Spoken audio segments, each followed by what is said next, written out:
नमस्कार, आदाब, जय हिंद दोस्तों। स्वागत है आप सभी का आज के मुख्य समाचार में। आगे बढ़ने से पहले दोस्तों बता दें कि यह कोई गोदी मीडिया चैनल नहीं है। अगर दोस्तों आप भी गोदी मीडिया का दिल से विरोध करते हैं तो हमारे वीडियो को लाइक करें और शेयर करें। अगर दोस्तों आप इस चैनल पर नए हैं तो चैनल को सब्सक्राइब कर ले और पास में लगे बेल आइकन को भी दबा ले, ताकि दोस्तों जो भी खबर आपको गोदी मीडिया नहीं दिखाती है वह खबर आपको इस चैनल पर सबसे पहले देखने को मिले। पश्चिम बंगाल में बीजेपी को एक और झटका लगा है। दरअसल यहां बैरकपुर में बीजेपी के 3 बड़े नेता पार्टी छोड़कर टीएमसी से जुड़ गए हैं। इनमें सुनील सिंह, आदित्य सिंह और सौरभ सिंह शामिल है। सुनील सिंह पूर्व विधायक है और रिश्ते में बैरकपुर से बीजेपी सांसद अर्जुन सिंह के बहनोई है। वहीं आदित्य सिंह सुनील सिंह के पुत्र है और सौरभ सिंह अर्जुन सिंह के भतीजे हैं। जी हाँ दोस्तों, आपको बता दें कि इन तीनों ने टीएमसी सरकार में मंत्री ज्योतिप्रिया मलिक की उपस्थिति में बैरकपुर टीएमसी कार्यालय में पार्टी का दामन थाम लिया। कांग्रेस के पूर्व अध्यक्ष राहुल गांधी ने एक बार फिर मोदी सरकार पर हमला बोला है। राहुल गांधी ने ट्वीट के जरिए मोदी सरकार को कटघरे में खड़ा किया है। राहुल गांधी ने आरोप लगाते हुए कहा कि मोदी काल में अब तक 5,35,000 करोड़ के बैंक फ्रॉड हो चुके हैं। जी हां दोस्तों, आपको बता दें कि राहुल गांधी ने कहा कि 75 सालों में भारत की जनता के पैसे से ऐसे धांधली कभी नहीं हुई। लूट और धोखे के ये दिन सिर्फ मोदी मित्रों के लिए अच्छे दिन है। इससे एक दिन पहले भी राहुल गांधी ने केंद्र की मोदी सरकार को देश में बेरोजगारी बढ़ने का जिम्मेदार बताया था। राहुल गांधी ने कहा था कि बेरोजगारी के कारण आत्महत्या बढ़ी। बेरोजगारी किसके कारण बढ़ी? केंद्र सरकार की इस बेरोजगारी आपातकाल के लिए जिम्मेदार है। उत्तर प्रदेश विधानसभा चुनाव के दूसरे चरण में 14 फरवरी को मतदान होना है। दूसरे चरण के तहत मतदान से एक दिन पहले तक सियासी दलों की ओर से उम्मीदवारों के नाम का ऐलान किए जाने का सिलसिला जारी है। बहुजन समाज पार्टी ने पार्टी के उम्मीदवारों की एक और सूची जारी कर दी है। इस सूची में 7वें और अंतिम चरण के तहत जिन सीटों पर मतदान होना है उनके लिए उम्मीदवारों के नाम है। जी हाँ, आपको बता दें कि बसपा ने गाजीपुर जिले की जहुराबाद विधानसभा सीट से सदाब फातिमा को टिकट दिया है। जहुराबाद विधानसभा सीट से सुहेलदेव भारतीय समाज पार्टी के राष्ट्रीय अध्यक्ष ओम प्रकाश राजभर विधायक है। सुबसपा और समाजवादी पार्टी इस दफे गठबंधन कर चुनाव मैदान में है। कर्नाटक में हिजाब विवाद के बीच जम्मू कश्मीर के पूर्व मुख्यमंत्री फारूक अब्दुल्ला का बयान सामने आया है। फारूक अब्दुल्ला ने कहा कि देश के लोगों को बांटकर चुनाव जीतने के प्रयास में कट्टरपंथी तत्व एक विशेष धर्म पर हमला कर रहे हैं। फारूक अब्दुल्ला ने कहा कि हर किसी को अपनी इच्छा अनुसार पहनने और खाने का अधिकार है और धार्मिक मान्यताओं का पालन करने के लिए स्वतंत्र है। उन्होंने कहा कि कुछ कट्टरपंथी तत्व है जो सांप्रदायिक आधार पर लोगों को बांटकर चुनाव जीतने की कोशिश में एक धर्म पर हमला कर रहे हैं।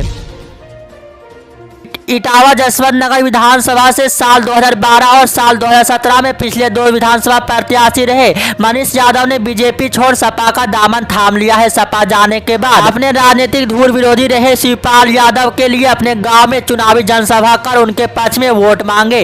जी हां, आपको बता दें कि वहीं इस सभा में पहुंचे शिवपाल सिंह यादव ने मंच पर जाने से पहले मनीष यादव के साथ उनके पुश्तैनी मंदिर में जाकर मंदिर में जीत का आशीर्वाद लिया। इस मौके पर मनीष यादव ने कहा कि 14 वर्ष वनवास काटकर उनकी घर वापसी हुई है। शिवपाल सिंह ने दावा किया कि उनको चुनौती देने वाले मनीष यादव के सपा में आ जाने के बाद प्रदेश में उनकी सबसे बड़ी जीत होने जा रही है। बेगूसराय के सांसद गिरिराज सिंह ने एक बार फिर असदुद्दीन ओवैसी के ट्वीट पर पलटवार करते हुए कहा कि ओवैसी के सपने कभी साकार नहीं होंगे और भारत में कभी भी शरिया कानून लागू नहीं होगा। दरअसल ओवैसी ने एक ट्वीट कर कहा था कि एक दिन भारत में हिजाब वाली प्रधानमंत्री बनेगी। यहाँ आपको बता दें कि ओवैसी के इस ट्वीट के जवाब में गिरिराज सिंह ने कहा कि भाजपा के द्वारा कभी भी जाति या संप्रदाय को लेकर भेदभाव नहीं किया गया है, लेकिन भारत में अब्दुल कलाम आजाद की नीति चलेगी। उन्होंने कहा कि वैसे लोगों के मंसूबे कभी नहीं कामयाब होंगे जो भारत में शरिया कानून लाना चाहते हैं और भारत को इस्लामिक स्टेट बनाना चाहते हैं। पश्चिम बंगाल के मुख्यमंत्री ममता बनर्जी और उनके भतीजे अभिषेक बनर्जी के बीच पिछले कई महीनों से टकराव की अटकलें लग रही है। अभिषेक बनर्जी को ममता बनर्जी के बाद पार्टी में दूसरे नंबर का नेता माना जाता है। पश्चिम बंगाल चुनाव के दौरान भी उनकी पार्टी में बड़ी भूमिका नजर आई थी। वर्तमान में अभिषेक बनर्जी अखिल भारतीय तृणमूल कांग्रेस के भीतर वर्चस्व के लिए एक लंबी लड़ाई लड़ रहे हैं। साथ ही उनकी नजर 2024 के लोकसभा चुनाव पर है, जिसके लिए 67 वर्षीय ममता बनर्जी प्रधानमंत्री के प्रतिष्ठित पद के लिए अपने अवसरों की कल्पना कर रही है।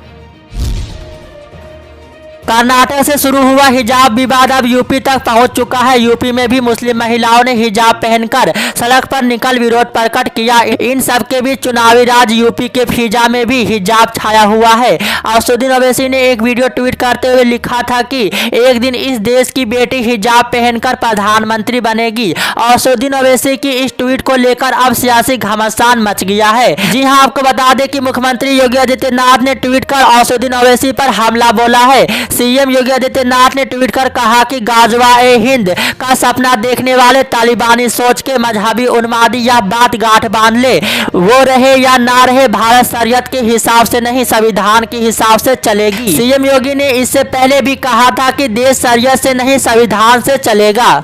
बता दें कि कर्नाटक में हिजाब को लेकर शुरू हुआ विवाद अब राजनीतिक रूप ले चुका है।